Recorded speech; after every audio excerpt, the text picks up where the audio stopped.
Olá, no Digitais Entrevista de hoje vamos falar sobre a tortura na ditadura militar. Alguns grupos hoje pedem a volta da ditadura sem saber quantos sofreram com ela no passado. O nosso entrevistado de hoje é o professor Carlos Alberto Lobão, que sofreu tortura na ditadura em 1969. Lobão hoje é professor de Geologia na Unicamp e doutor em Educação. Seja bem-vindo, Lobão. Obrigado. Podemos começar. Pela seguinte frase: quem bate, esquece, quem apanha, não esquece. O senhor acha que essa frase tem alguma relação com as pessoas que hoje pedem a volta da ditadura? Bom, em primeiro lugar, eu agradeço o convite de vocês aqui da PUC, da disciplina. Eu realmente não conheci o ditado. Em todo caso, acho que é importante saber que existe, de fato, um número significativo de pessoas querendo a volta da ditadura. E não seria muito diferente, na essência, se elas pedissem a volta da escravidão. Eu acho que seria o mesmo tipo de questão. E ela é importante porque ela acaba, do meu ponto de vista, com uma das características fundamentais do setor dirigente brasileiro, que é a hipocrisia. A hipocrisia é super importante. A direita no Brasil sempre fez questão de dizer que não existia direita no Brasil e que nunca houve. Então, querer a volta da ditadura ou querer a volta da escravidão, de fato é para aquelas pessoas que gostariam de ou estar no papel de ditadores ou serem beneficiados pela ditadura, ou estarem no papel de senhores de escravo na Casa Grande. Eles esquecem ou fingem não saber que existe o outro lado, assim como existiu a Casa Grande, e do meu ponto de vista ainda existe a Casa Grande, existe a senzala. Então acho que eles fazem questão de que volte desde que desempenhe o papel de Casa Grande e não o papel de escravos. Com essa hipocrisia, né, que o senhor comentou, acha que tem algum outro motivo, além da hipocrisia, por falta de informação ou por algum outro motivo que as pessoas pedem a volta? Sim, eu acho que tem falta de informação, tem gente que é convencido ideologicamente de que é melhor, né? Eu gostaria de saber a diferença entre tortura explícita, que vem desde a escravidão, passou por várias ditaduras, tem essa de 64, tem as anteriores do Estado Novo, e você deixar alguém detido durante um tempo enorme, porque tem o poder para continuar detido se for decretada a prisão preventiva, e só solta essa pessoa, ou só, inclusive sem serem interrogados, e só solta essa pessoa quando ela se predispuser a fazer algum tipo de delação premiada, assim, eventualmente com algum escritório de advocacia dos conhecidos que existem em Curitiba e no Paraná. E o que o senhor, professor, acha dessa abordagem tanto da mídia sobre o que foi a tortura na ditadura, ou a ditadura também, o período, né? E também como ela é ensinada nas escolas, como que é abordado esse tema? A grande imprensa, no golpe de 64, apoiou a ditadura, exceto o jornal do Rio Última Hora, que era do Samuel Weiner, que era um jornal antigo de apoio ao Getúlio. Então, tirando a Última Hora, os órgãos de imprensa apoiaram o golpe. O golpe recente de 2016, ele não foi apoiado pela grande imprensa. Ele foi produzido, conduzido e executado por parte da grande imprensa e mais outros setores. De como ela é ensinada nas escolas, eu sei pouco, né? Mas eu lembro de uma frase de um jornalista, se eu não me engano, é do Ivan Lessa, na década de 60, e que os jornalistas repetiam muito, e que virou uma espécie de brincadeira, mas foi levada muito a sério, que a cada 15 anos o Brasil esquece o que houve nos últimos 15 anos. Bom, como muitas coisas, isso tem um lado verdadeiro, mas também tem um lado de não verdadeiro. Quer dizer, o Darcy Ribeiro sempre insistia que o fato da população brasileira ser mantida na ignorância não é um produto do acaso, é um produto de um projeto, e é um projeto bem executado. Quer dizer, você mantém a população na ignorância, e isso é um projeto desde a Casa Grande. Agora, avançando um pouco para 1968, final desse ano, que o governo era do Costa e Silva, e foi instituído o AI-5, que foi o ato institucional que houve o fechamento do Congresso, dentre outras questões políticas, mas que também acabou endurecendo ainda mais o regime militar, né? Como foi viver nesse período, ainda que 200 mil pessoas estavam sendo perseguidas? Eu queria, em 68, eu estava no 3º ano do curso de Geologia da USP. E a gente foi surpreendido, em 67, por uma notícia de que foi nomeada uma comissão pelo Ministério da Educação para tratar de questões estudantis. Em 67. Essa comissão foi nomeada, pasme você, no dia 29 de dezembro. No dia 29 de dezembro, o governo Costa e Silva, a ditadura Costa e Silva, nomeia uma comissão para tratar de assuntos estudantis, e que eram os assuntos que nos colocavam nas ruas.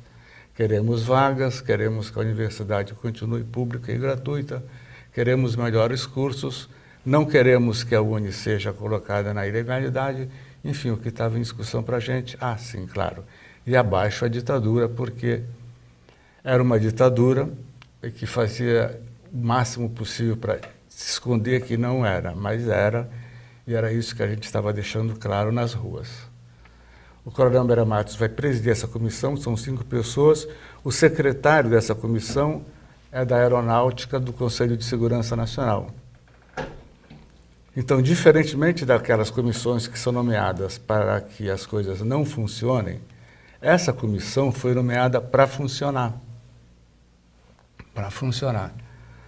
E elaborou um relatório que foi entregue em abril, caso a memória não falha, foi entregue em abril, e a imprensa quis saber qual era o relatório feito pela comissão, e o que foi nomeado, o que foi dito na época é que ele não ia ser publicado. Quando foi publicado, em agosto, quem conseguiu foi uma revista ligada à Igreja Católica, chamada Paz e Terra, saiu um número especial da Paz e Terra contendo o relatório Meira Matos, e ele foi censurado, foi apreendido. Bom, por que eu estou falando do relatório Meira Matos, que só foi publicado, acho que em agosto, pelo Correio da Manhã? Porque das preocupações do relatório Meira Matos, dos 8 anexos, 4, pelo menos, são sobre o restaurante Calabouço. O restaurante Calabouço vai ser o local onde, em 28 de março, é assassinado um estudante. E está na cara que naquele dia ia ser assassinado algum estudante, porque as tropas da polícia, que estavam sob o comando de um general do Exército do Rio de Janeiro, foram lá para atirar. Então, o que eu quero dizer é o seguinte, que se fecha o Congresso em 68, eles passam 68 inteiro deliberadamente atacando os estudantes nas ruas.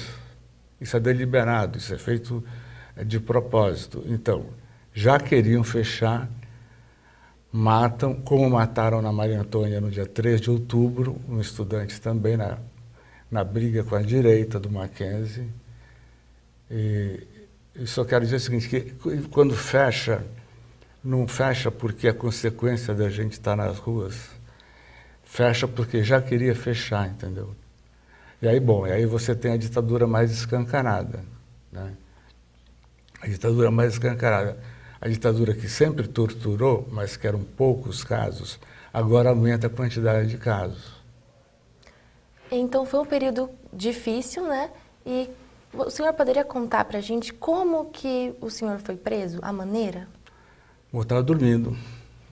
E morava num apartamento com mais 3 colegas meus que eram do CRUSP. Eu morava no CRUSP, quarto 5, que é 13 de dezembro. Eles invadem o CRUSP dia 17, na madrugada, prendem todo mundo, eu já não estava. Eu já tinha saído morava em casa de amigos, porque a gente, quando viu às 5, já imaginava que eles fechariam o CRUSP ou atacariam o CRUSP, e principalmente nas férias, né? Os militares sempre nos atacavam nas férias, porque tinha pouca gente nas universidades. Então eu fui preso em outubro, dormindo. Bateram na porta do apartamento. Aí um amigo meu que morava que dormia no quarto ao lado foi abrir a porta e eu acordei com um 38 na cabeça e uma metralhadora do outro lado do vidro. E como foi esse período em que o senhor passou na prisão? Então, para eu falar da prisão, gostaria de falar por que eu fui preso, né? Sim. Quer dizer, eu fui preso porque eu era um dirigente estudantil e eles estavam me procurando por causa do CRUSP, por ser dirigente estudantil do CRUSP. Então, eu fiquei um tempo respondendo pelo DCA livre da USP e depois não dava mais. Mesmo que eu tentasse voltar, eu tentei voltar, me matricular, eu fui perseguido lá dentro do campus. Eu consegui sair porque eu conhecia o campus e eles não. Então, eu consegui sair. Então, eu vi que realmente não dava mais para continuar na universidade. Então, eu ingressei na Ação Libertadora Nacional, ALN, organização dirigida por Carlos Marighella e Joaquim Câmara Ferreira, que era uma organização de combate à ditadura, uma organização que lutava pelas transformações que nos levassem ao socialismo. Então, eu estava sendo procurado como ex-dirigente estudantil e militante de uma organização que lutava pelo socialismo. E o que te motivava a lutar, a combater a ditadura? Bom, a luta pelo socialismo. E a minha geração, ela herda uma responsabilidade que não pediu. Quer dizer, o golpe de 64, que implantou essa ditadura empresarial militar, ela é empresarial, ela não é só militar. Ela foi mais exercida pelos militares, mas é uma ditadura empresarial militar. O golpe teve pouca reação. Então, a responsabilidade nossa na universidade acabou sendo muito grande. Primeiro, denunciar a existência de uma ditadura. Então, as palavras de ordem nossa antes do 2.5 eram simples, eram basicamente duas. Abaixo a ditadura e a UNE somos nós, que a UNE estava sendo reprimida já desde o golpe que eles incendiaram o prédio da UNE no dia 1º de abril, no Rio de Janeiro.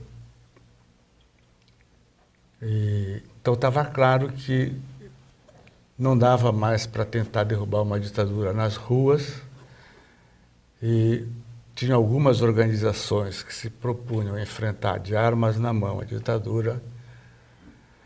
Eu tinha a opção, como muitos tiveram, de sair do país e se exilar. Eu preferi não me exilar e eu preferi ingressar na ALN. Teve algum motivo para o senhor não querer se exilar específico ou só o ingresso na ALN? Não. Eu preferi continuar e lutar. Aliás, eu queria dizer o seguinte, que eu respeito muitos companheiros que optaram por não ficar. Foi uma decisão muito difícil, assim como eu estou vivo agora dando essa entrevista para você e falando para o público do programa de vocês, eu podia ter sido assassinado, como muitos foram. Pessoalmente, de colegas meus, assim, de convivência diária, eu perdi 20 amigos que foram assassinados. Agora falando um pouco sobre a justiça de transição, que ela reparou os danos causados às pessoas que tiveram seus direitos humanos violados, né? Na sua opinião, qual a importância dela atualmente? Atualmente, eu não sei o que é que ainda está funcionando, não sei se existe uma comissão de anistia ainda funcionando. Em São Paulo, houve, em 2002, uma comissão para indenizar os torturados em São Paulo. Eu apresentei, você tinha que apresentar as provas, eu pedi que a comissão apresentasse os capitães da ativa do Exército que me torturaram. Capitão Maurício, Capitão Benoni de Arruda Albernaz, o Capitão Dalmo Cirilo, enfim, os capitães que diretamente me torturaram. Eles não apresentaram. E eu solicitei à Comissão de Anistia a contagem do tempo de prisão e perseguição como contagem para ser incluído entre o tempo trabalhado, que era uma das coisas da lei de anistia, e me foi fornecido. No tempo em que o senhor ficou preso, sofreu torturas, né? Eu gostaria que o senhor contasse um pouco quais foram as torturas e se teve uma que foi pior. Não tem tortura pior nem melhor. Se você disser que tem tortura pior, porque deve existir alguma melhor. Não existe. No Brasil, a Casa Grande tortura faz tempo. Tem uma imagem do Debré, da época do Império, tem um quadro, que tem um escravo sendo chicoteado. O escravo está amarrado num pau de arara, né? Ele está amarrado, passa um pau por trás do joelho e preso, as mãos estão presas. Esse quadro do Debré mostra como era utilizado o pau de arara desde aquela época.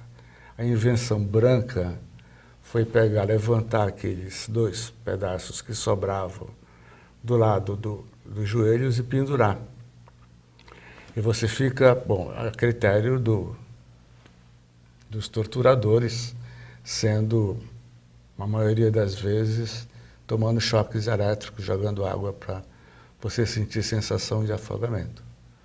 Isso aí foi usado, e eu não duvido que em alguma delegacia do Brasil, agora, nesse momento, alguém esteja sendo torturado. Como diz um amigo meu, a gente sobreviveu ao pau de arara, mas o pau de arara também sobreviveu. Para encerrar, o que o senhor pode dizer para esses grupos que pedem a volta da ditadura? Que eles estão profundamente enganados. E eu espero que isso jamais ocorra. Obrigada, professor, pela entrevista. Eu que agradeço a gentileza do convite. O Digitais Entrevista fica por aqui e até!